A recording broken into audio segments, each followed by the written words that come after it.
안녕하세요, 공달입니다.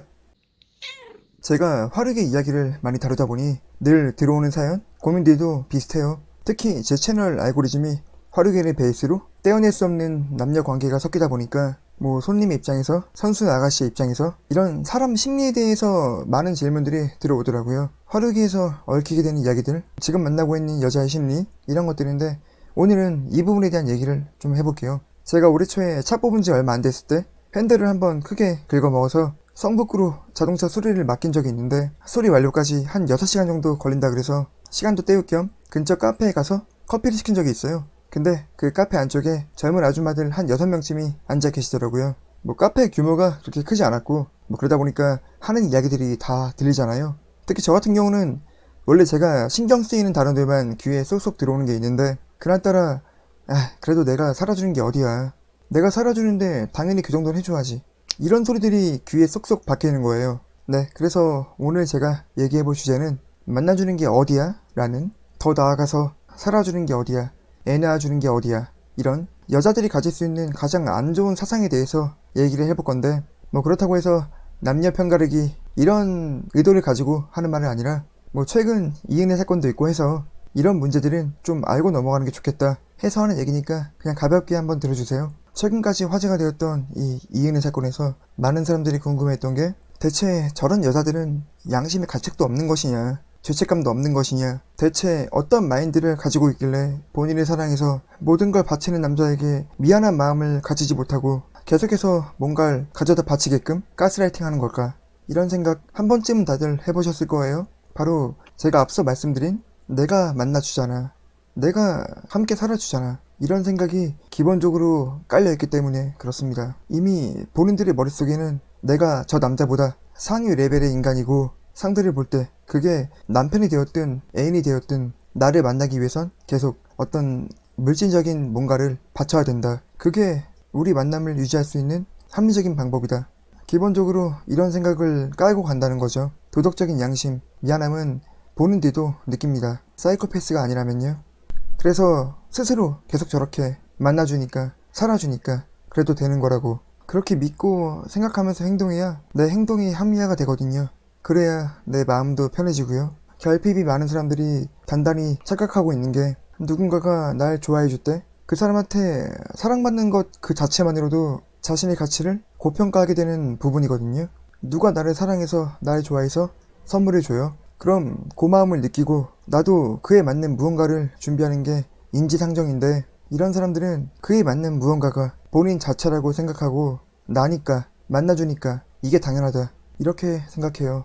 또 화류계 이야기를 안 할 수가 없겠죠. 말 그대로 사람과 사람 사이에서 만나주니까 받아야 된다. 어떤 물건이나 상품이 아니라 나 자신과 내 애정, 내 시간을 판매하는 곳이 화류계니까요. 예쁘고 젊은 여자, 선수는 분명히 그런 대우를 받을 만한 가치가 있어요. 그래서 나이 많고 매력이 떨어지는 손님들에게 받는 돈, 선물 이런 건 내가 만나주니까 받는 거다. 그 바닥에선 이게 합리적인 부분이에요. 그러니까 남자들이 정말 착각하면 안 되는 게 업소에서 여자를 만났어요. 그리고 가까운 사이가 되었어요. 그럼 그 만남을 유지하기 위해서 지속적으로 선물을 주고 돈을 주고 내 시간과 내 마음, 내 돈을 이 여자에게 바쳐야 된다는 것에 암묵적으로 미리 동의를 한 거예요. 화류계는 그게 기본이니까요. 그래야 돌아가는 곳이니까요. 여러분들이 아니라고 해도 거기서 진정한 사랑을 만났다고 생각을 하더라도 바로 그렇게 착각하게끔 만드는 게 업소 언니들의 능력이고 실력이에요. 그래서 누가 공사를 당했다, 피해자라는 말을 쓰는 것도 조심스러워야 되고 가해자라는 말을 쓰는 것도 조심스러워야 돼요.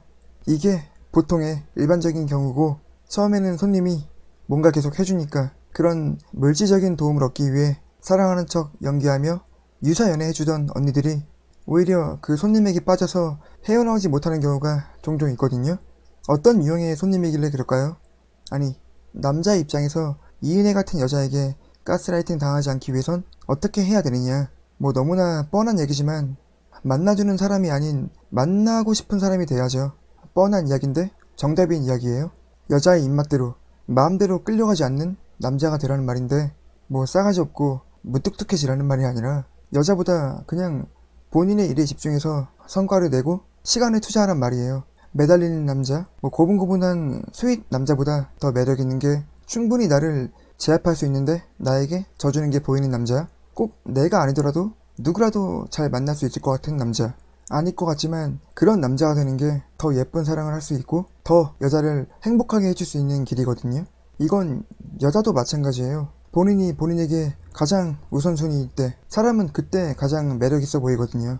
무슨 연예인 팬들이 그 연예인이 나에게 가방을 사준다고 좋아해요? 아니면 그 연예인이 스윗하게 매일 직장에서 집까지 태워다 주나요? 아니잖아요. 그냥 자기 할 일을 열심히 할 뿐이에요. 막 눈치 백단인 템프로 마담 출신 언니들도 전세 보증금 내주는 손님들 다 제끼고 몰래몰래 하루 100만원씩 주면서 제비를 만나고 하거든요. 이런 사례들을 보면 사랑을 유지하기 위해서 가장 좋은 방법은 배타적인 행동을 해서 마음을 얻는 것도 중요하지만 내가 멋지고 잘나고 예쁜 사람이 되는 게 더 정직하고 쉬운 방법이 아닐까 싶어요. 그리고 만나준다, 사귀어준다, 애 낳아준다 이러는 여자들 까놓고 말해서 뭘 만나줘. 네가 돈이 없고 자립할 능력이 안 되니까 만나고 있는 거죠. 막 본인 스스로를 마치 팔려온 사람처럼 폄하하는데 그렇게 자기 자신을 폄하하지 마요. 자기 팔자는 노력하면 충분히 자기가 바꿀 수 있습니다. 그럼 오늘은 여기까지 하도록 하겠습니다. 감사합니다.